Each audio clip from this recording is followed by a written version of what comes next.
क्या होगा, अब क्या होगा, अच्छा आज से नहीं करेंगे, फिर चूक वही होगी। बुद्धि चिंतन भोग का, नाम चिंतन भजन छूट, फिर फंस गए।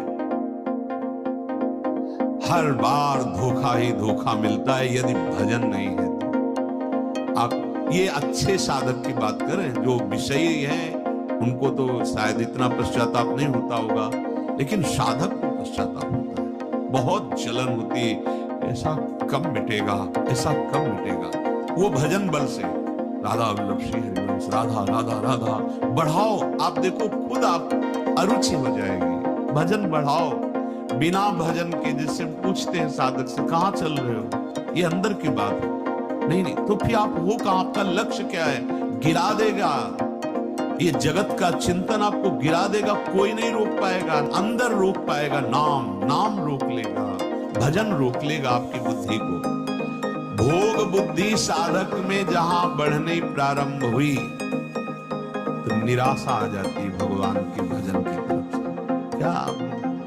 क्या भगवत प्राप्ति अब मुझे होगी। पहली बात तो ऐसी गलती ना होने पर, दूसरी बात अगर हो जाए तो निराशा मत आने देना। आप जीवन को हमें व्यर्थ नहीं जाने देना। अगर हम 100 बार हार गए हैं, हम 101 बार फिर कमर कसेंगे। एक साधक हार चुके थे अपनी इंद्रियों से, मन से, तो जंगल में गए थे कि अब शरीर छोड़ देंगे। एक वृक्ष के नीचे बैठे थे, विचार कर रहे थे किस विधान से शरीर को छोड़ें।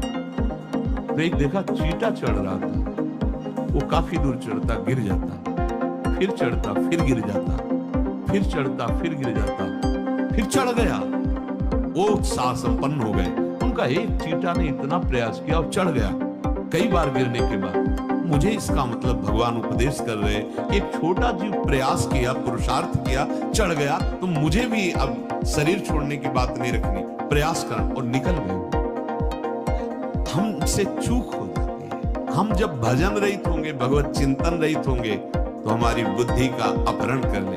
वायुर नाव मिवाम्भसी, नाव अपने मार्ग में जा रही, विपरीत वायु चली, फंसा दिया जाके भंवर में।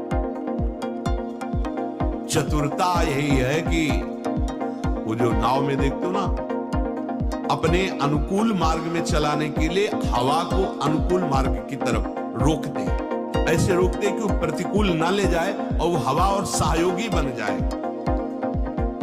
तो अगर हम व्यवहार में उतरते हैं, संसार के कार्यों में जाते हैं, वो हमें फंसा ना पावे। कब? जब नाम चल रहा है और भगवत समर्पित जीवन,